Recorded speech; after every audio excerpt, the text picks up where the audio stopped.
Bonjour, moi je m'appelle Jamie, je travaille chez Habitat Rénovation, je fais la suite alors des témoignages.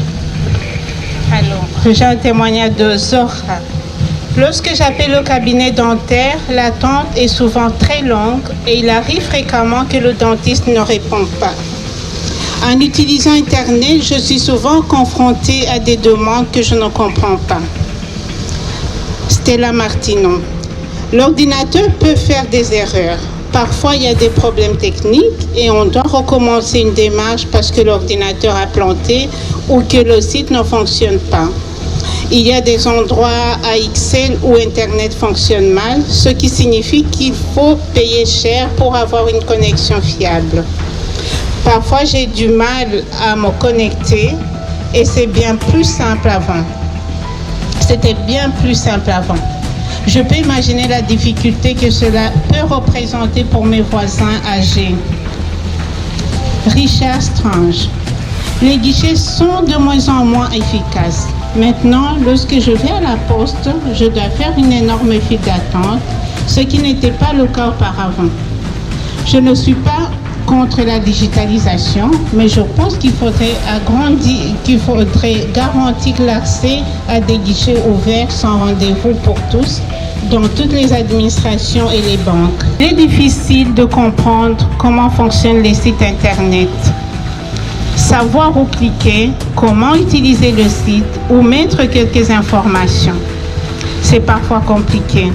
Comme je n'ai pas beaucoup d'argent, j'ai du matériel informatique obsolète qui n'est parfois pas compatible avec les sites Internet. Par exemple, j'ai du mal à m'inscrire à Actiris. Il est également difficile de prendre rendez-vous par email et parfois il est impossible d'avoir quelqu'un au téléphone. Toutes ces démarches me fatiguent énormément. À l'école, il y a un compte WhatsApp pour les parents d'élèves. Il est parfois compliqué d'expliquer aux enfants qu'il ne faut pas être constamment devant un écran alors qu'on leur en met sous les yeux tout le temps.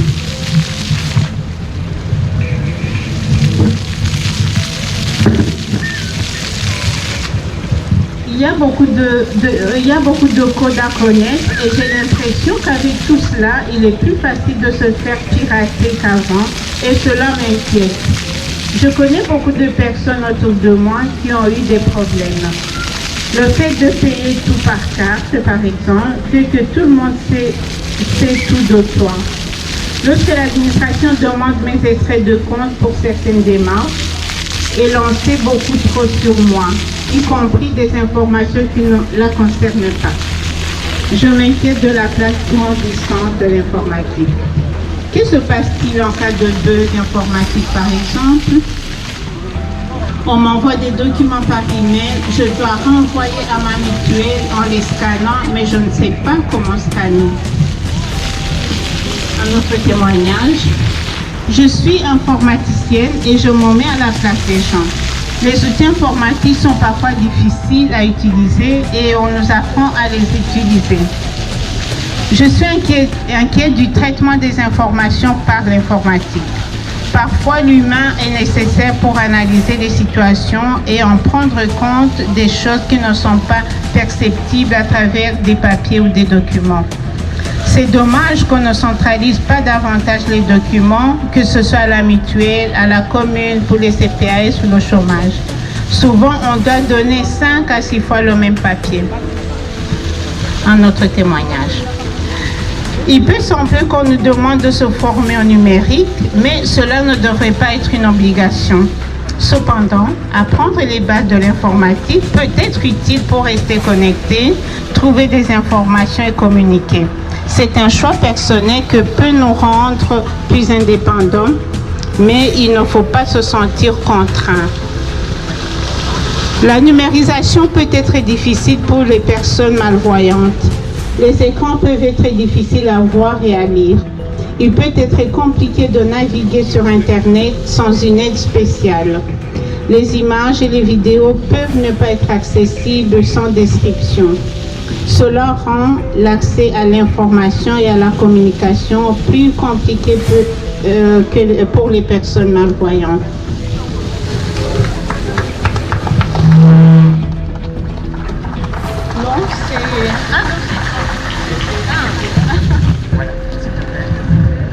Bonjour, je vais continuer avec les témoignages. Abdelali, je ne suis pas à l'aise avec les applications. Elles sont en français et je n'arrive pas à prendre un rendez-vous correctement. Marianne, j'ai beaucoup de difficultés à comprendre l'écriture et je n'y arrive pas tout seul. Khadija, c'est difficile pour moi car 50% du temps, il est facile de prendre un rendez-vous, mais j'ai souvent besoin d'aide. Comme je ne parle pas bien français, je ne comprends pas très bien leur site. Ramdevi, pour moi ce n'est pas facile car je dois toujours faire appel à mon mari pour qu'il les appelle et pour lui aussi c'est difficile car l'attente est très longue. Salia, c'est mon mari qui s'en occupe pour moi pour les démarches administratives. Pour moi c'est très difficile d'aller à l'hôpital sans accompagnement. Aïter, j'apprécie davantage lorsqu'il y a quelqu'un avec qui je peux parler car je peux utiliser des gestes pour me faire comprendre. Naoul, je préfère utiliser les guichets directement, car j'apprécie davantage expliquer les choses à quelqu'un qu'à un ordinateur. Zaïda, je suis obligée de faire appel à mon mari pour prendre un rendez-vous. Aïssatou, lorsque j'ai un rendez-vous et que j'explique mon problème ou que j'ai besoin d'aide, ils ne comprennent pas. Et je reviens toujours avec le même problème. Hébert, pour moi, il n'est pas possible d'accéder à Internet et je ne parviens pas à comprendre ce qui est requis dans les documents. Je rencontre des difficultés à prendre des rendez-vous et à gérer des factures par Internet. Je ne sais pas comment procéder. Lekbira, bien que j'ai des enfants et un mari, je suis fatiguée car je ne parviens pas à effectuer les démarches administratives seule et j'ai toujours besoin d'aide. Gnama, ce qui est difficile pour moi, c'est que pour prendre rendez-vous, il faut soit aller sur Internet, soit les appeler, mais personne ne répond.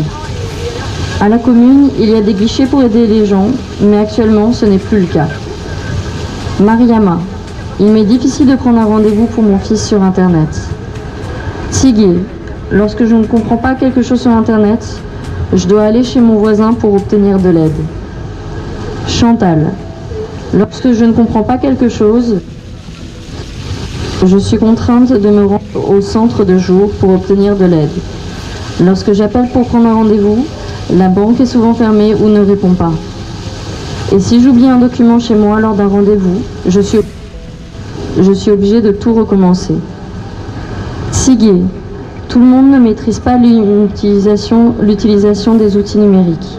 Lorsque mon fils est absent, je me retrouve dans l'incapacité de réaliser certaines tâches car je ne suis pas en mesure d'utiliser Internet.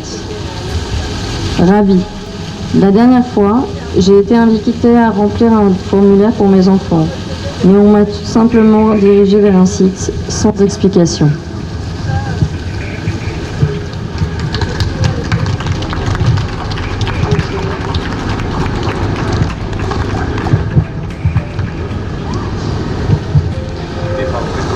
La suite des témoignages.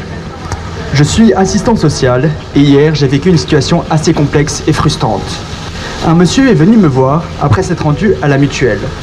On lui avait demandé d'envoyer ses documents par mail en lui expliquant que cela accélérait le traitement de sa demande.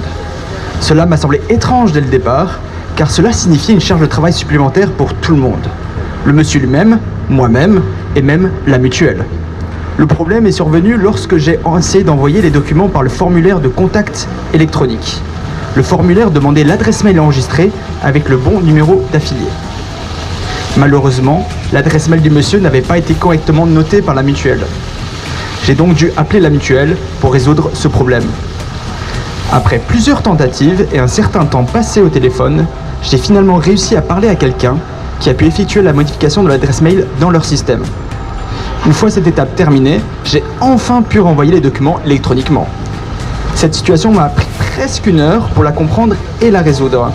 C'était une source de frustration pour moi, pour le monsieur et pour tous les acteurs impliqués. En tant qu'assistant social, mon objectif est d'aider les personnes et de simplifier leurs démarches administratives. Mais dans ce cas précis, le processus électronique s'est avéré plus compliqué et chronophage que prévu. José. Je devais écrire à Actiris car ils m'ont envoyé une lettre à laquelle je devais répondre. Je n'ai pas toujours internet chez moi. J'ai essayé une fois de répondre, mais c'était compliqué car de nombreuses fenêtres s'ouvraient et je ne savais pas laquelle je devais choisir. J'ai peur de m'en tromper. J'ai entendu dire qu'il y avait beaucoup de hackers et qu'il est facile de tomber sur eux, car ils sont partout maintenant. J'ai demandé de l'aide à une assistante sociale que je connais personnellement. Je n'arrive pas encore à me débrouiller seul sur Internet. Nassiri. J'ai un petit problème. C'était soit un mardi, soit un mercredi. Je suis allé acheter quelque chose à manger, mais ma carte ne fonctionnait pas. Je suis allé directement à la banque vers 14h. J'ai expliqué à l'employé que j'avais de l'argent sur ma carte, mais qu'elle ne fonctionnait pas. Il m'a répondu que je devais prendre rendez-vous ou revenir. Une dame venue en permanence au matin. J'avais décidé d'appeler en après-midi car après avoir attendu 10 minutes au matin, j'avais abandonné l'appel vu le nombre de personnes en salle d'attente qui devaient encore passer. Finalement, je n'ai jamais eu le SPF Finance en ligne car la ligne a raccroché. Je suppose que les bureaux s'étaient fermés en cours de route. Aujourd'hui, j'ai réessayé et j'ai eu directement quelqu'un. Je suis scandalisé que les bureaux ferment. Pour la banque, je ne peux pas aller chercher mon cash car l'agence a fermé. C'est mon argent, j'ai le droit de le prendre quand je veux. Je ne veux pas donner une commission à chaque achat. Je trouve ça indécent qu'on fasse la queue devant les services de la commune. La Belgique ne fait que nous mettre des entraves pour avoir nos droits. La fracture numérique est un sérieux problème pour beaucoup de gens et les politiques sont contre-fiches. Révoltant, indignant, insultant.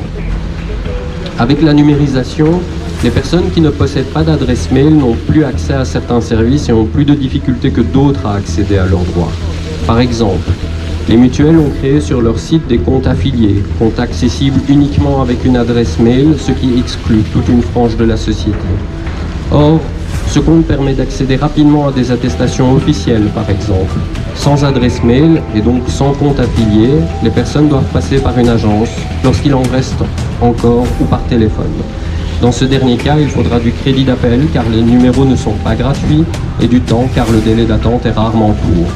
Finalement, la personne aura perdu de l'argent et du temps pour une démarche gratuite et rapide lorsque les agences existaient. Autre exemple, SF Pension, aucune permanence physique. Un numéro spécial certes gratuit, mais ouvert de 8h30 à midi, soit 3h30 par jour, 5 fois par semaine, ou un formulaire de contact accessible via le site internet. Or, on sait que les personnes âgées font partie des moins numérisées de notre société.